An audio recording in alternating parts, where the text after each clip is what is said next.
Hello, everybody. This is the Drew Experience, the show that's 80% combat sports and 20% everything else. En français, bonjour, c'est le podcast le Drew Experience. Je m'appelle Drew. C'est l'émission qui c'est 80% les sportifs combat, 20% toutes, comme pop culture ou les opinions en général ou les autres sports comme hockey, etc. Today is my first French interview, completely French, for my francophone crowd in Quebec. C'est mon première discussion ou entrevue, actuellement discussion en français pour les practices pour les gens en Québec qui font le karaté ou les autres sports de combat. Alors, j'espère mon français, c'est bon, c'est facile pour comprendre moi. Parce qu'aujourd'hui, j'aimerais dire bienvenue à une grosse personne dans la communauté de les arts martiaux. Il est un sensei ou c'est un shihan?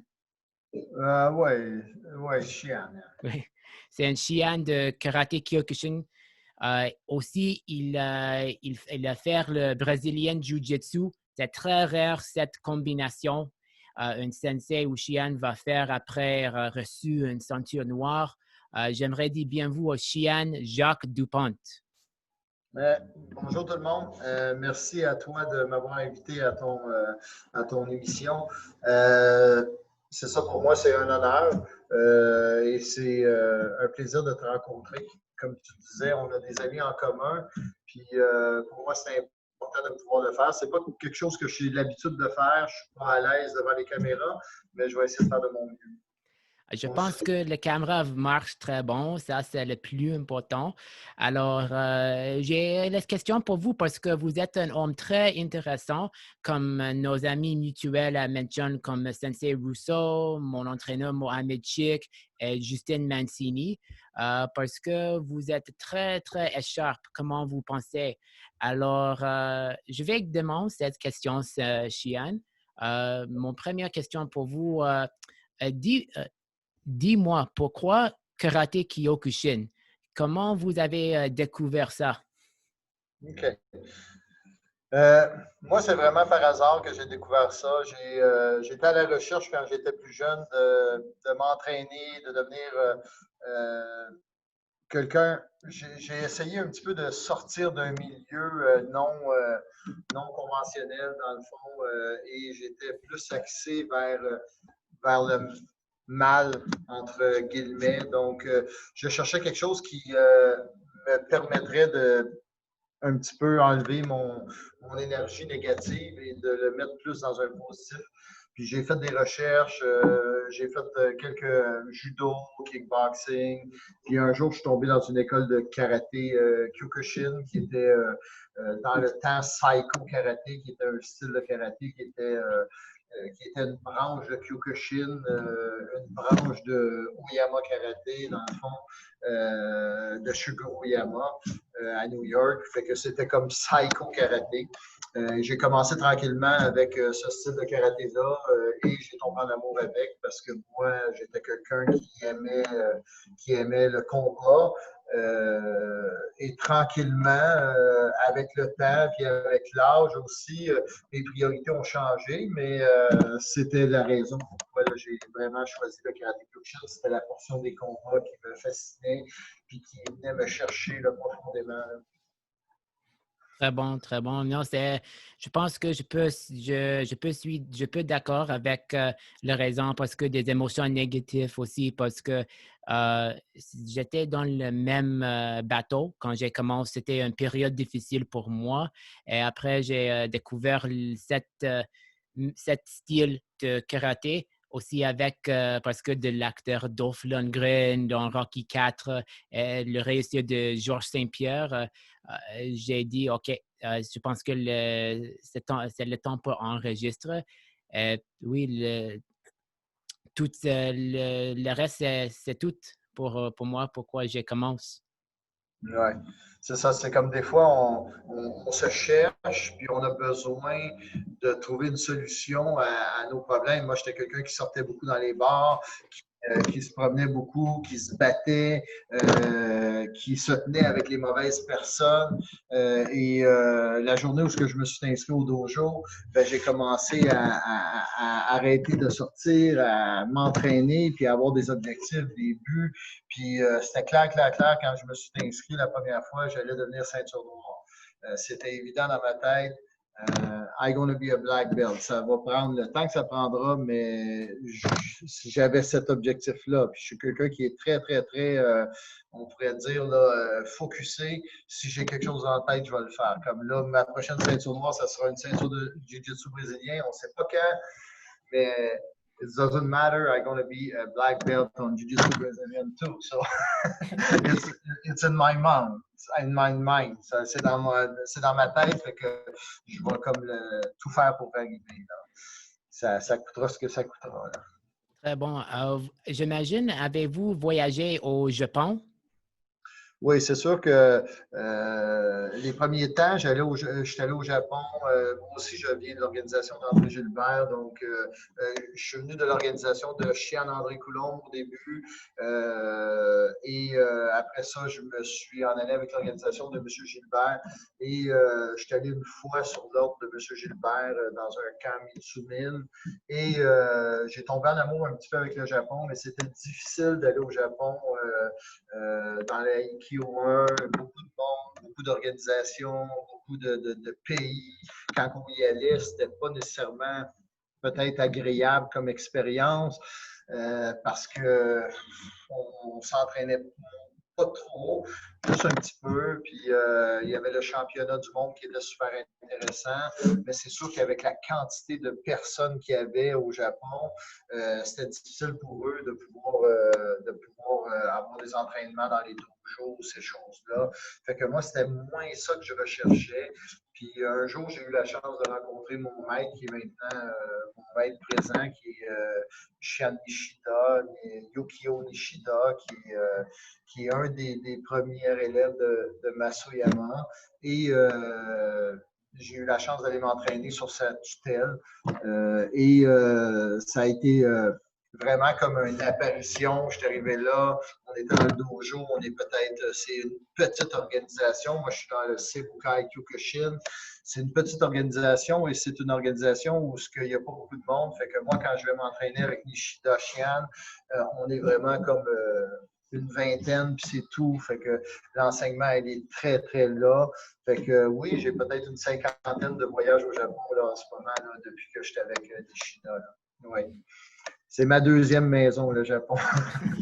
Beaucoup de gens vont dire oui, c'est mon deuxième maison, c'est mon maison. Après mon maison, je sais l'expression en anglais, c'est my home away from home. Mais juste la culture, quand vous avez le chandail avec le kanji, vous êtes reconnu et tous les gens dans le Japon, au Japon vont dire oh, vous faisiez Kyokushin. Oh, ça va prendre, ça va venir avec le respect. Oui, c'est sûr qu'au début, dans les années 90, quand on se promenait dans les rues, moi j'étais plus jeune aussi, fait que on se faisait arrêter, on se faisait faire demander des autographes et des choses comme ça. Le Kyokushin était très populaire, donc c'était vraiment comme quelque chose de spectaculaire. Tu arrivais là, puis on avait l'air des joueurs du Canadien. Moi, je dis tout le temps, on avait l'air des joueurs du Canadien au Japon. C'était comme un peu spécial. Maintenant, c'est sûr qu'en 2021, en 2020, le karaté Kyokushin a perdu un peu de ses ailes dû à toutes les branches et toutes les splits d'organisation.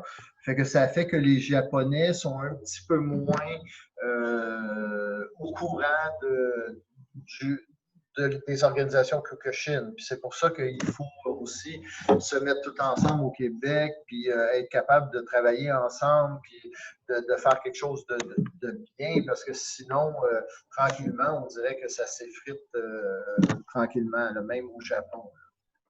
Je suis d'accord parce que avant le split de toutes les organisations, Québec, c'était Québec, c'était comme une dynastie de Kyokushin. C'était comme les Canadiens de Montréal. Il y avait tous les légendes comme Reynald Lamar, Alain Bonamy. Il y a les autres. C'est juste une grosse liste. C'est juste tous les meilleurs combattants ou les meilleurs sensei. Mais maintenant, présentement, il y avait un gros split. Et je pense que avant la pandémie, il y avait, pas il y avait, mais si le Dagaki commence, il y avait le tournoi de le Dagaki en mai de 2020. Je pense que euh, sans pandémie, il y avait une grosse bonne chance pour faire une réunion pour la communauté parce que, selon moi, les communautés de Kyokushin sont très belles et très riches. Oui, définitivement. Même au Québec, on a beaucoup de bons chiens, de bons sensei. La seule chose, c'est qu'il faut être capable de travailler ensemble. Puis, moi, mon organisation, c'est une organisation que j'ai dirigée un petit peu moins vers la compétition. So, oui, on compete, oui, j'ai des gens qui participent, mais c'est pas le gros de mon dojo puis de mon organisation. Mon organisation, elle est une de cœur, elle est une de travail euh, plus vers la personne que vers on pourrait dire le compétiteur ou l'athlète. C'est bien. Moi, j'ai une vision un petit peu moins vers la compétition, mais ça ne fait pas de moi que j'aime pas la compétition. Mais j'ai moins de clientèle qui vont dans les compétitions. Donc, c'est sûr que moi, quand je suis invité dans une compétition, oui, je vais participer, mais des fois, je n'ai pas la réponse de mes élèves. Mes élèves, eux autres, le font pour eux, font le karaté parce que ça leur fait du bien à eux. Puis moi, je trouve ça légitime aussi. C'est pas nécessairement, oui, tu peux devenir un gros fighter. J'en ai des gens qui vont se battre au Japon, j'ai des gens qui compétitionnent, mais j'ai aussi des gens qui le font le karaté pour eux-mêmes. Donc, jamais ils vont faire une compétition de leur vie, puis c'est correct aussi. Moi, je trouve ça légitime parce que c'est pas vrai que le karaté est juste for the big fighter. Il est aussi pour toutes sortes de monde. Donc, c'est ça. Il faut travailler ensemble, les gars du Québec, puis il faut arriver à être en mesure de pouvoir faire des gros shows. Mais le problème, c'est que je ne sais pas si dans nos dojos, on a aussi tout ce que ça prend pour le faire. Avec le MMA, moi, dans mon école, tous les gens qui voulaient se battre fort étaient dans mon école avant. Maintenant, ceux qui veulent se battre plus fort sont dans des écoles plus MMA parce qu'ils veulent faire du combat dans la cage, ils veulent se battre un petit peu plus en libre, donc avec les projections, avec les soumissions au sol. Fait que ça enlève un petit peu de strong guys qui veulent venir dans nos écoles pour se battre. Et la clientèle a changé un petit peu. Fait que c'est plus difficile de pouvoir avoir des combattants qui veulent se battre vraiment comme très fort là, dans les combats Kyokushin. Moi, c'est mon opinion à moi. Là. Oui. Puis c'est mon expérience aussi que j'ai vécue avec les années. J'ai vu ma clientèle tranquillement changer. Puis pas parce que moi, je le voulais, mais parce que la clientèle allait ailleurs.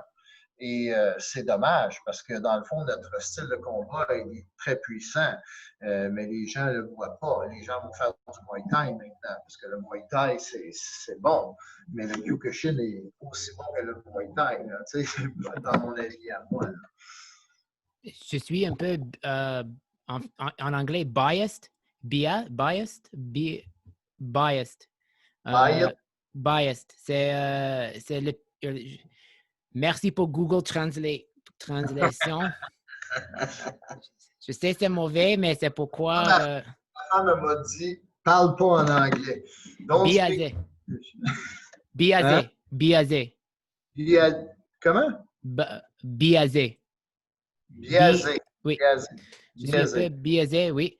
Je suis un peu biaisé aussi parce que je pense que selon moi, Kyokushin, c'est très riche. Il y avait les personnes qui ont fait Muay Thai et a fait la transition Kyokushin et maintenant, je préfère Kyokushin. C'est juste j'aime le système avec les ceintures, la philosophie, la communauté. Ouais. Oui, c'est bon pour utiliser tous les, euh, comme les bras, les jambes ou les genoux en Muay Thai, mais Kyokushin avec le dogi, cette kanji, c'est comme il y a beaucoup d'histoire quand vous prendre cette dogi, vous, si vous êtes d'accord, si vous avez d'accord avec moi sur ça. Oui, non, définitivement. C'est sûr que sans parler contre le Muay Thai, pour moi, c'est un bon art martial. Mais moi, j'ai besoin d'avoir un genre de cadre. J'ai besoin d'avoir quelque chose qui va dire, OK, il y a un chien, malgré au Muay Thai aussi, il y a quand même les maîtres et ces choses-là. Euh, mais moi, personnellement, d'avoir un uniforme, d'être en mesure de pouvoir présenter un setup et quelque chose qui va être par hiérarchie et tout ça, pour moi, ça amène beaucoup un gros plus. Mais les gens sont attirés par le Muay Thai parce que les gens qui font du MMA font du Muay Thai. Avant, les gens de MMA faisaient du Kyokushin pour leur stand-up. Là, maintenant, ils font du Muay Thai. Puis c'est correct. It's OK. Mais le Kyokushin pourrait leur apporter autant que le Muay Thai. Ça, pour moi, c'est définitif. Mais bon, aujourd'hui, c'est pas ça. Puis c'est correct aussi. Moi j'accepte ça. I accept that. Tu sais, it's OK. But, j'ai juste changé ma façon. Puis j'aide autant de monde qu'avant. Avant, j'avais des fighters qui voulaient se battre solide, puis maintenant, j'ai des pères de famille qui s'entraînent 3, 4 fois par semaine, puis qu'après ça, ils me disent Jacques, thank you. You saved my life. So, it doesn't, c'est pas grave la clientèle que tu as. L'important, c'est que la clientèle que tu as sera satisfaite, puis va être content de ce que tu leur offres à eux. Il faut s'adapter. Fait que bon, moi, j'ai moins de fighters maintenant dans mon dojo. It's OK, but et je vais leur apprendre d'autres choses, puis je vais leur apprendre quelque chose ils vont quand même se dépasser, ils vont quand même aller au-dessus de leurs limites. Quand ils vont passer une ceinture, ils vont avoir la langue à terre, ils vont être finis, mais ils vont être fiers d'eux quand même. Tu comprends? Mais peut-être qu'ils iront pas au championnat du monde au Japon. That's it. It's OK. C'est pas grave. Moi, j'ai pas été au championnat du monde du Japon. Fait que pourquoi que je voudrais absolument que mes élèves y aillent? Si j'ai un élève qui y va, good. Comme des fois, ils vont au championnat de Sebukai, ils vont se battre au Japon contre les Japonais. Ça fait une belle expérience. Puis c'est vraiment le fun de les voir, puis de les coacher, puis de pouvoir les arbitrer même, parce que moi, maintenant, j'arbitre au Japon. Fait que, je veux dire, c'est extraordinaire de voir ça, là, de voir les gens grow up. Puis quand on est un sensei, notre objectif, c'est que les élèves deviennent meilleurs que nous. Ça, c'est primordial parce que je ne veux pas être meilleur que mes élèves tout le temps. Je veux qu'ils me dépassent. C'est l'objectif. Là. Très bon. J'ai mentionné dans le commencement dans la conversation, vous êtes un homme très intéressant parce qu'après, vous avez obtenu votre Yondan, votre 5e Dan. Vous avez dit, OK, je vais commencer en brésilien Jiu-Jitsu. C'est très rare.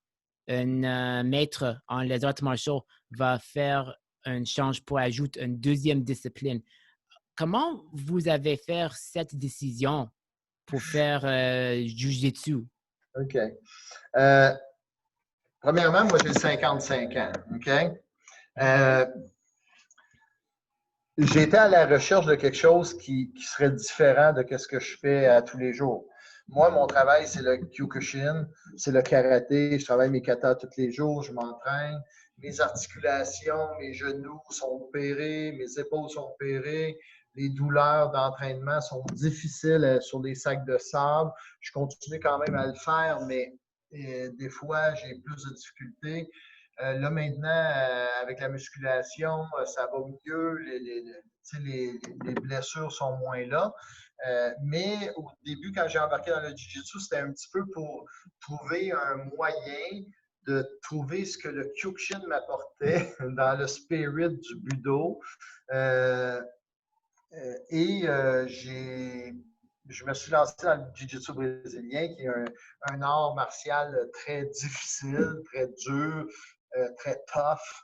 Il n'y a personne qui va devenir ceinture noire sans souffrir, puis sans vraiment passer par des mauvais quarts d'heure, comme on dit.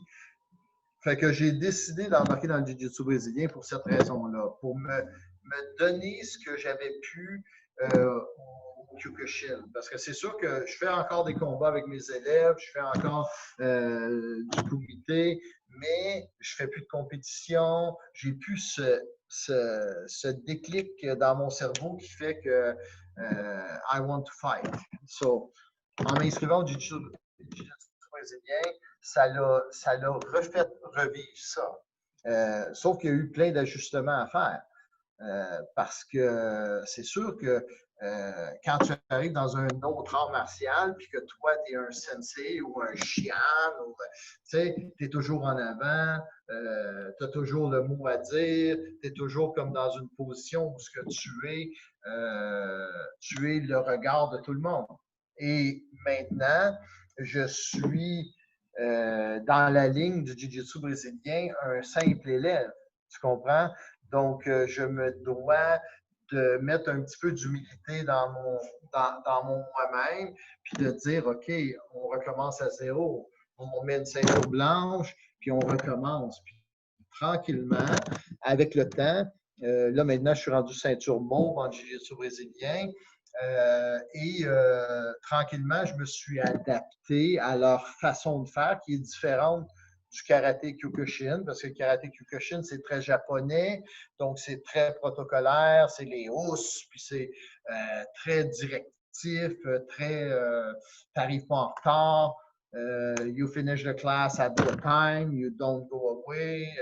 C'est vraiment comme très, très, très protocolaire. Et le jiu-jitsu brésilien, c'est plus brésilien. Donc, c'est un petit peu plus, OK, si tu arrives en retard, it's OK. Tu arrives en retard, c'est pas grave. C'est mieux d'arriver en retard puis de t'entraîner que de ne pas venir du tout. T'sais? Fait que c'est une autre philosophie. Mais j'ai un professeur extraordinaire, mon professeur de Jiu-Jitsu brésilien, c'est Luciano Uchi de Team One Jiu-Jitsu. Luciano est vraiment très sévère dans sa façon de faire. Il respecte quand même. C'est une ceinture brune en karaté Kyokushin avec Georges Saint-Pierre. Donc, quand il était petit, il a fait du karaté Kyokushin avec Georges Saint-Pierre, donc ceinture brune. Il connaît un petit peu notre style de karaté, fait qu'il sait un petit peu d'où ce que je venais. Puis des fois, il riait de moi, il laughing at me. So, he said, Jacques, calm down. Tu sais, c'est comme... On se calme.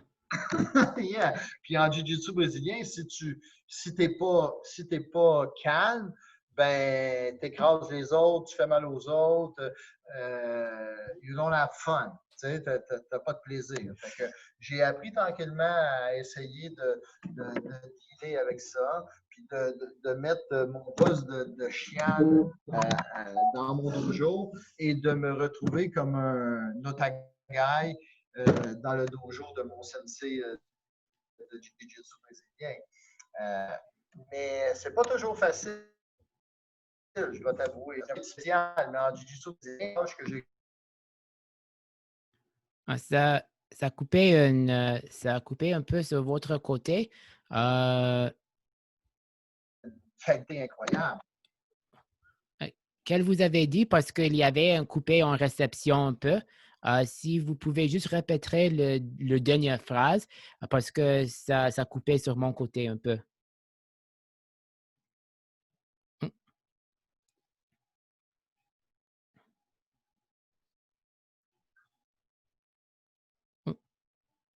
Là, j'ai de la misère à t'entendre. D'après moi, de la misère avec la connexion. Hein? Oui. C'est le Est-ce que tu m'entends, là? Oui, c'est mieux. C'est juste la technologie, c'est jamais la parfait. Technologie, hein? Oui. C'est le problème parfois avec Zoom en général ou Skype. Dans le fond, qu'est-ce que je disais? Je suppose que ça... OK. Ben, je suppose que tu as coupé, mais je disais que c'était pas facile quand même de me retrouver dans une position où j'étais un sensei dans un dojo, Puis dans un autre dojo, j'étais comme un otagai. Donc, je me retrouvais dans une façon où ce que, oups, here, je suis comme le master, puis là, je suis comme l'étudiant. Et en plus de ça, à mon âge, c'est sûr qu'en jiu-jitsu brésilien, je ne pense pas devenir jamais un champion du monde. Je vais être un pratiquant qui est dans qui va être un pratiquant qui le fait parce qu'il aime ça et pas parce qu'il veut devenir un champion. Fait que ça m'aide aussi à voir mes étudiants dans mon karaté Kyokushin qu'ils n'ont pas d'intérêt à devenir champion, mais ils ont intérêt à plein d'autres choses, par exemple, dans mon dojo. Tu comprends? Fait que Oui. moi, je suis rendu dans la même position que eux dans mon dojo. Fait que je trouve ça vraiment extraordinaire d'être capable de vivre ça aujourd'hui. C'est très bon. Non, j'aime votre philosophie pour être un élève encore. C'est comme un nouveau chapitre dans un livre. Et je pense que c'est très important qu'elle vous avez dit en ce programme parce que c'est vous, et Sensei Rousseau, qui a fait la transition pour essayer les autres arts martiaux. Il y a les autres sensei qui vont faire une deuxième ou troisième discipline dans leur dojo, mais c'est rare. Parce que, je ne sais pas, peut-être c'est le peur avec l'ego pour recommencer encore. Je ne sais pas, mais toutes les raisons sont différentes. Mais oui. Peut-être, mais je dirais aussi, peut-être que moi, j'ai la chance que le karaté soit mon travail, le karaté soit ma vie. Moi, je vais pas travailler 40 heures ailleurs. Donc, moi, ma job, it's to be in shape, it's to be working hard, c'est de travailler puis d'apprendre mon art. Puis si je peux améliorer avec une autre branche, puis d'essayer de faire du jiu-jitsu brésilien, puis là, après ça, on avait commencé à l'enseigner ici aussi. Donc, pour moi, c'est important d'évoluer. C'est comme si quelqu'un fait des pneus, puis il est garagiste, puis là, après ça, ben, il décide de faire des changements d'huile, puis après ça, il décide de faire des moteurs. Ben, c'est la même chose.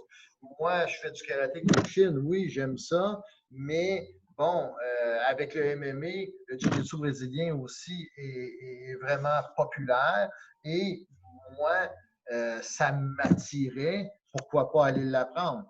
Je veux dire, je vais faire une formation, ça va prendre 15 ans avant de devenir ceinture noire, mais après ça, je vais être ceinture noire, puis je vais avoir la satisfaction d'avoir réussi. Puis ça va me faire une flèche dans mon acte de plus. Parce que, je veux dire, bien des techniques de jiu-jitsu brésilien, des clés articulaires, des étouffements.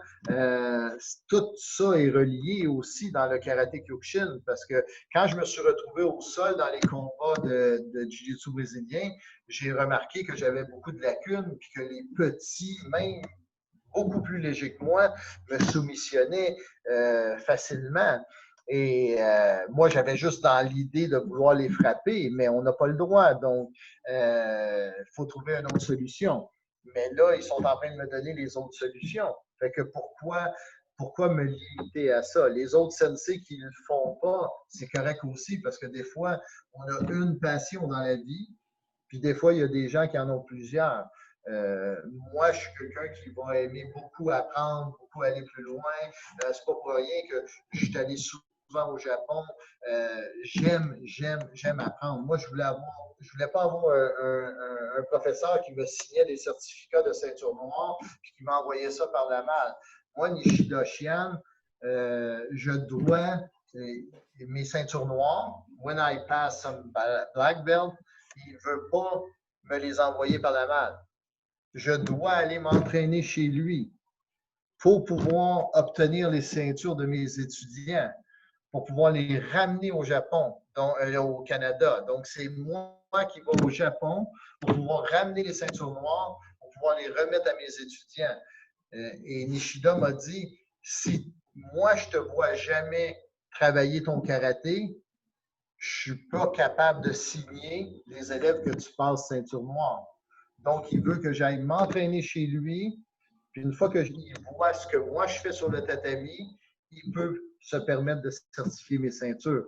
Donc, je trouve ça extraordinaire de pouvoir vivre ça. C'est sûr que des fois, c'est difficile. Il faut que j'aille au moins 2 fois par année au Japon pour les passages de ceinture. Donc, à toutes les 2 fois par année, sûr, je vais au Japon. Mais majoritairement, je prends une fois de plus. Donc, je vais 3 fois par année au Japon. C'est sûr que là, avec la pandémie, on a cancellé 2 voyages déjà. Ouais. J'aime dans cette que vous avez dit parce que vous avez dit j'aime apprendre, apprendre. Je suis le même. C'est avec mes autres marchaux, les leçons d'envie. Avec mon français, j'espère tellement parce que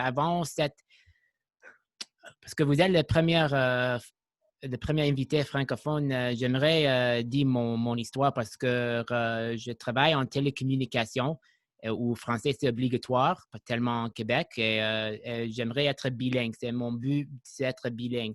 Alors, quand j'étais jeune, j'ai un professeur qui a dit, oh, c'est pas apprendre les langues deuxième ou troisième parce que ça va être très difficile. Et mes parents, à l'époque, aimerait pour moi qu'on enregistre en immersion français pour être bilingue dans le futur. Mais parce que de cette professeure en l'école primaire, c'est tué l'idée je peux apprendre français. Après ça, c'était en école mon deuxième école où j'ai un enseignant qui a dit, oh non, vous pouvez apprendre les langues, c'est juste, ça va prendre un long temps. C'est pas un sprint, c'est un marathon.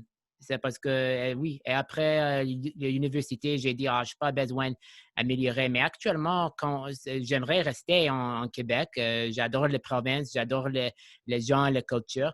Et après, je commence mon nouveau travail. Avant ça, j'ai enregistré en cours français intensif pour améliorer vraiment mon français. Et j'adore apprendre les langues. J'adore apprendre le nouveau, pas nouveau, mais le culture. Et avec ça, avec mon travail, mon chef a mentionné, hey, je vais recommander pour être bilingue et pour être un très bon agent, pensez comme un Québécois. Lire les journaux en français, regarder les émissions en français. Et vous avez un podcast? Invitez les francophones seulement. Et c'est pourquoi vous êtes le premier parce que je sais vous appréciez l'effort et Ouais. j'espère après aujourd'hui, si vous avez amis ou élèves qui aimeraient parler avec moi, juste pour aider moi pour être bilingue, je vais dire parfait, je vais dire j'aime ça beaucoup parce que j'aimerais tellement être bilingue.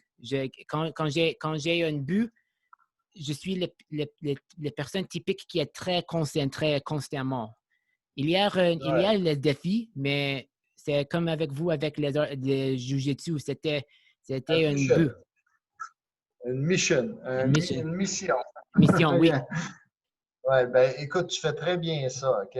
C'est pas toujours facile de sortir de sa zone de confort, mais souvent, quand on est dans notre zone de confort, on est là, mais when we go out of the zone, c'est Les là zones de que nous confort. ouais, c'est là qu'on apprend. C'est pour ça que moi, avec le Jiu-Jitsu, j'ai sorti de ma zone de confort pour pouvoir aller voir ailleurs. Puis ça a amélioré mon Kyokushin après, parce que quand que j'étais dans mon Kyokushin, je me sentais bon. Puis je me sentais, fait que là, ça m'a permis de dire, OK, je vais travailler encore plus mon Kyokushin, parce que là, le Jiu-Jitsu brésilien, j'ai pas de talent. Tu sais, fait que j'ai commencé à travailler beaucoup mon Kyokushin et et le jiu-jitsu brésilien a fait que ça m'a amené à aller plus loin. Fait que toi, tu fais bien ça. Écoute, de faire une entrevue comme ça avec un francophone, je te lève mon chapeau. C'est comme félicitations. Tu sais, moi aussi, j'essaie d'écouter des émissions en anglais, mais c'est plus facile de dire mais mets-les en français. Mais si je les écoute en anglais, il y a des choses que je ne comprends pas. Fait que ça me fatigue. Fait que toi, tu prends la décision de vouloir aller plus loin. Moi, je respecte ça de tout cœur.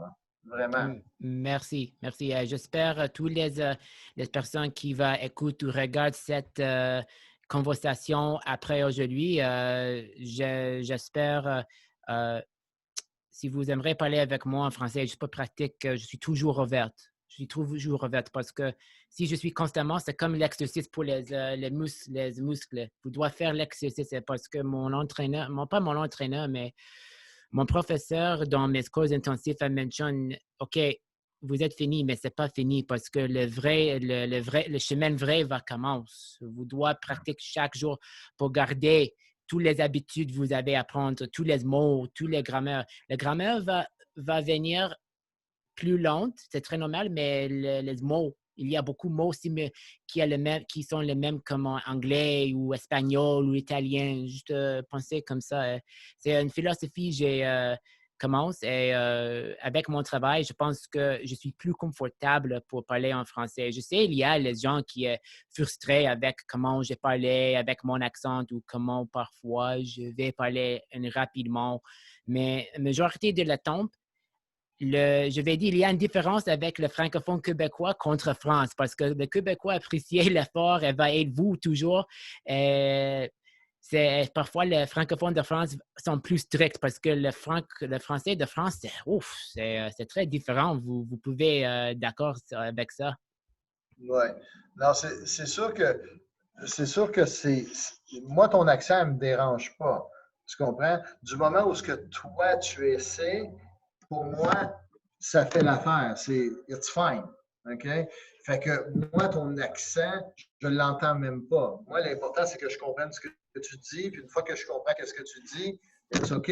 Fait que pour moi, ça fait mon affaire. Parce que moi, quand que je donne mes cours en anglais, des fois, euh, je écoute, je parle français et anglais à des mots, puis les élèves, ils rient de moi, mais ils rient de moi en joke, parce que je suis vraiment comme pas bon en anglais. Même ma femme m'a dit, avant que je parte, elle dit, s'il vous plaît, don't speak English, parce que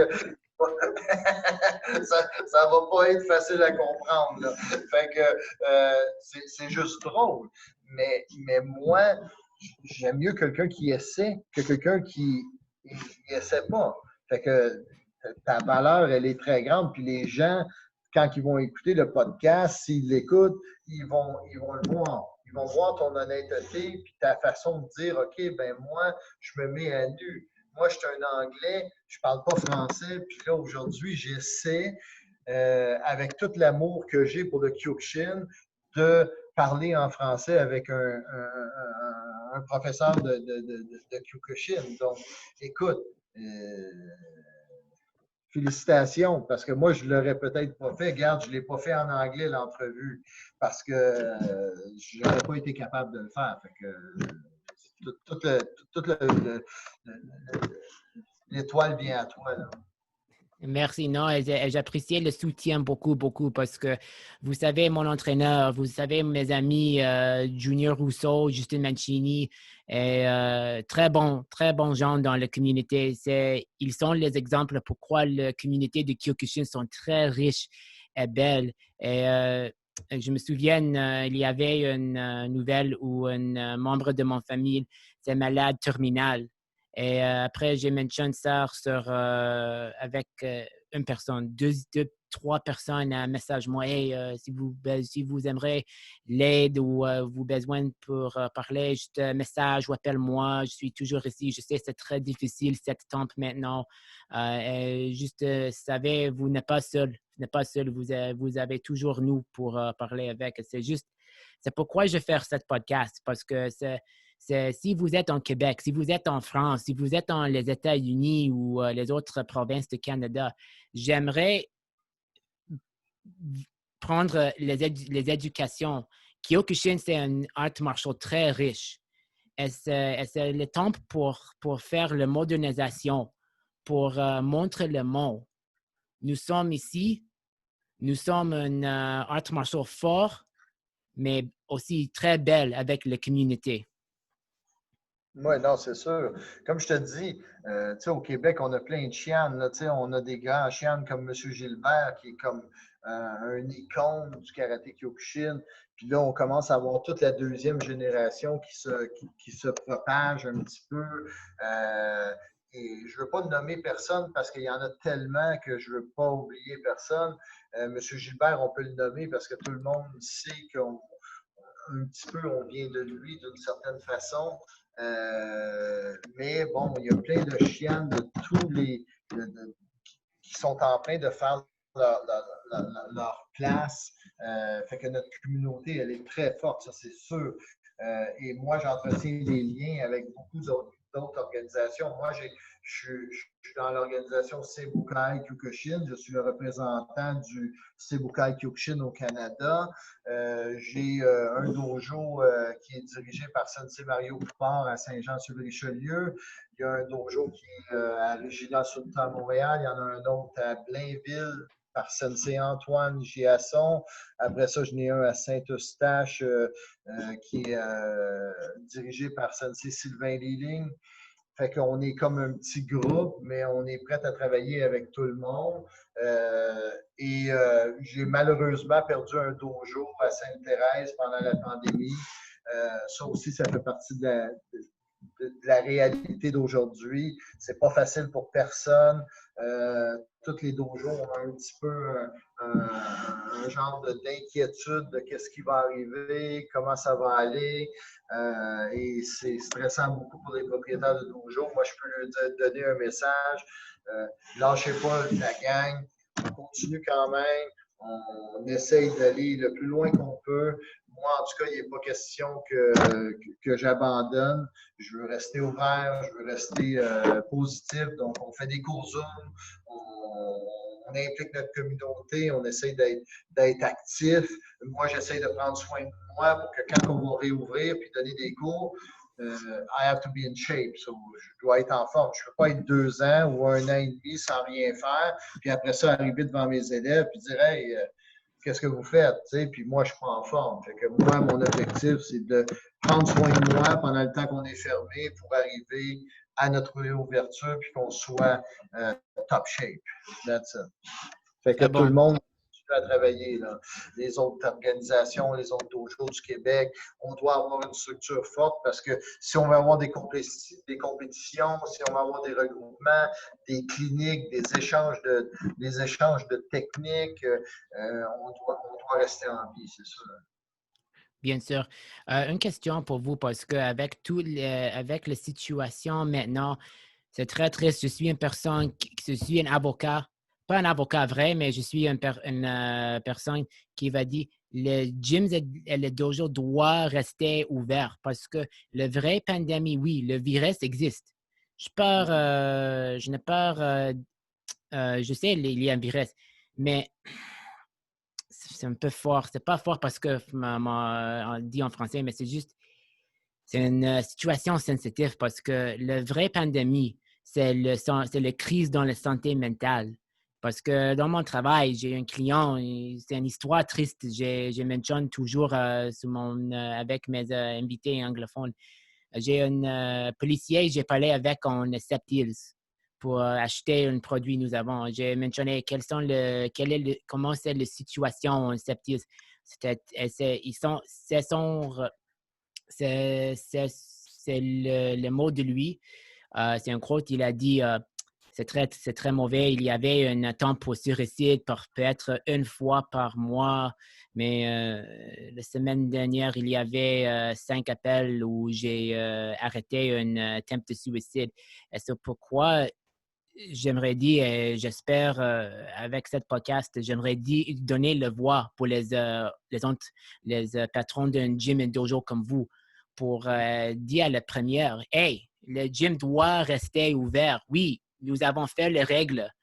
OK, vous avez fait toutes les règles pour votre gym. Vous avez perdu un dojo en Saint-Thérèse. C'est une crise. Et j'espère avec ça, le dojo, après cette couvre-feu, va ouvert parce que vous êtes un service essentiel, Sian. Ouais.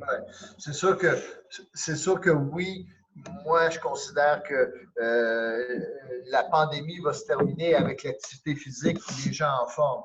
Tu ne peux pas combattre un virus si tu n'es pas en forme. Donc, tu te dois de travailler ton cardio, prendre la vitamine D, t'assurer que tu vas travailler. Ça ne veut pas dire que tu ne seras pas dans les urgences un jour parce que tu t'entraînes, mais sauf que ça serait beaucoup réglé une majorité du problème.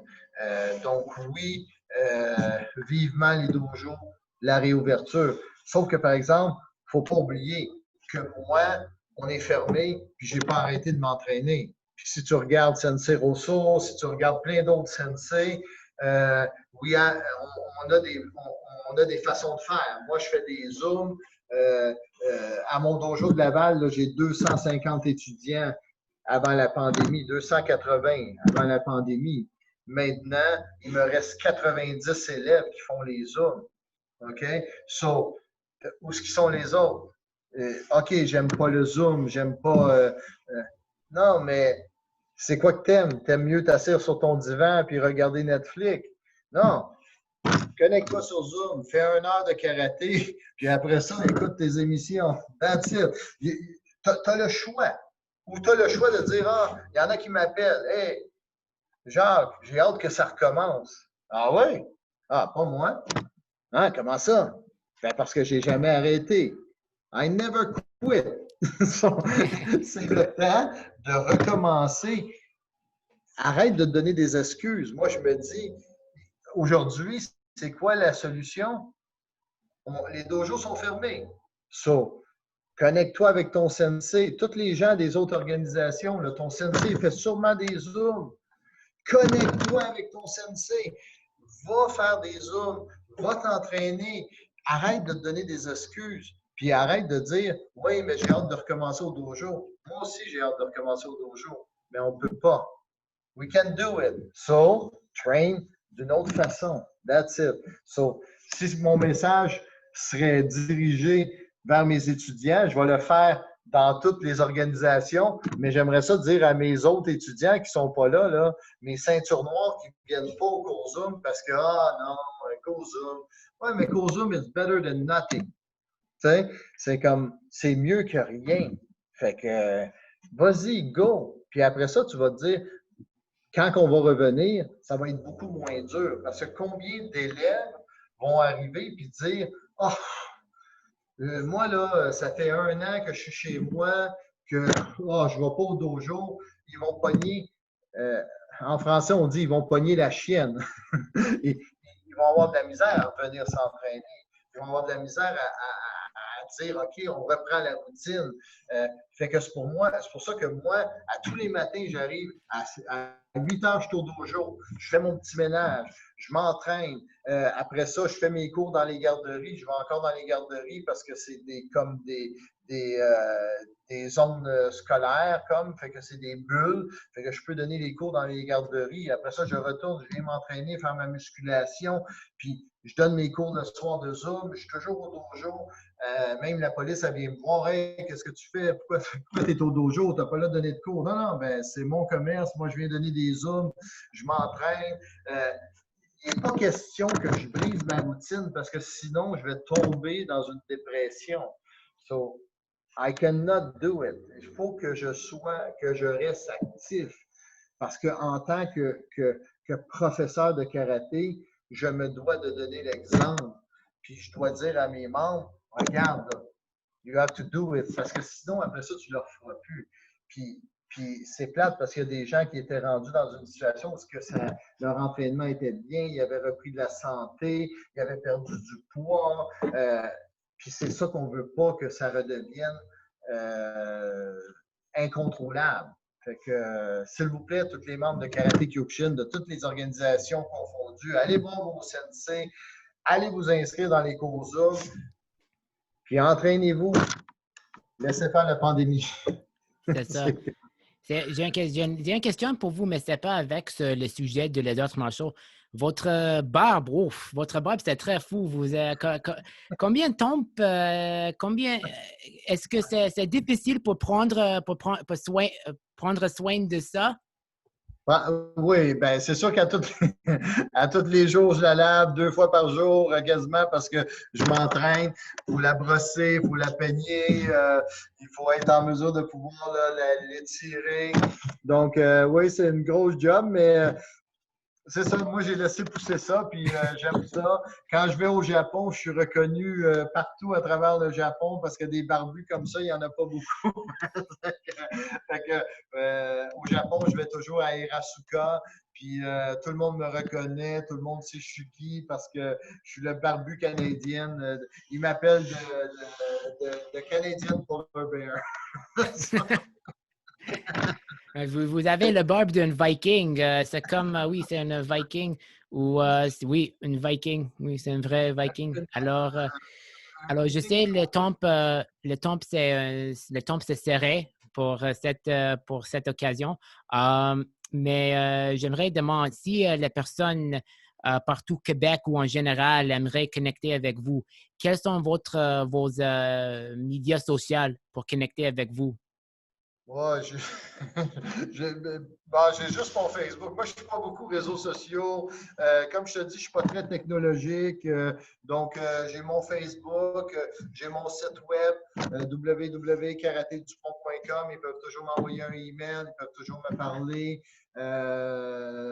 C'est ça, mais j'ai pas vraiment. Je suis Instagram, mais je m'en sers jamais. Je sais pas comment ça marche. Donc, je suis comme un petit peu. Je suis pas jeune comme toi là, qui est habitué avec tous ces réseaux sociaux-là. Mais il y a toujours moyen de me rejoindre par courriel ou par téléphone. J'ai toujours mon téléphone sur moi, je réponds. N'importe quelle question, n'importe quelle chose que quelqu'un veut savoir, ça va me faire plaisir de communiquer avec lui. Moi, à la base, j'ai ouvert mon école de karaté pour être un gars de cœur et pour pouvoir aider le plus de monde possible. Puis, au début, je voulais devenir quelqu'un d'extraordinaire pour la planète au complet, comme Carey Price.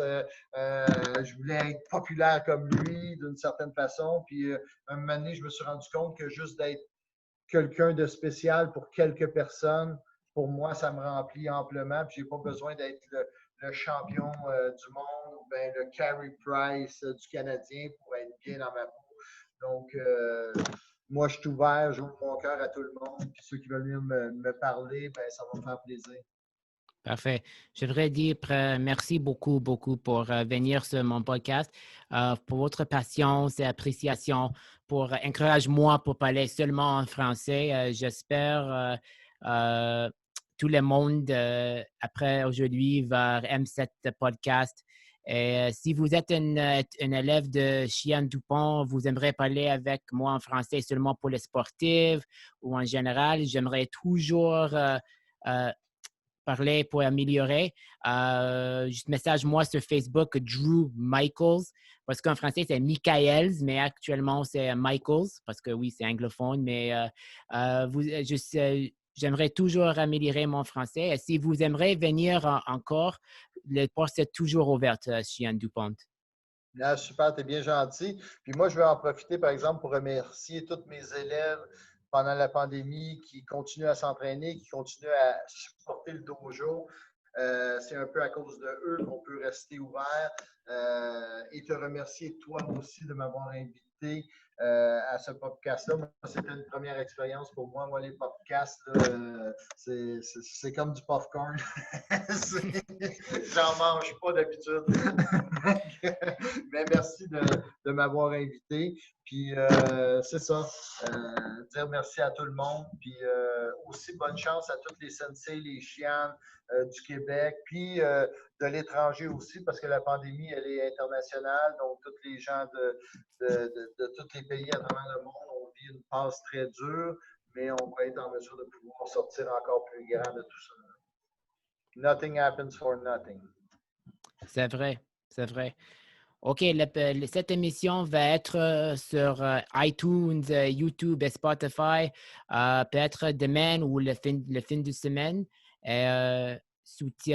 J'apprécie le soutien, j'apprécie tous les regards ou les écoutes.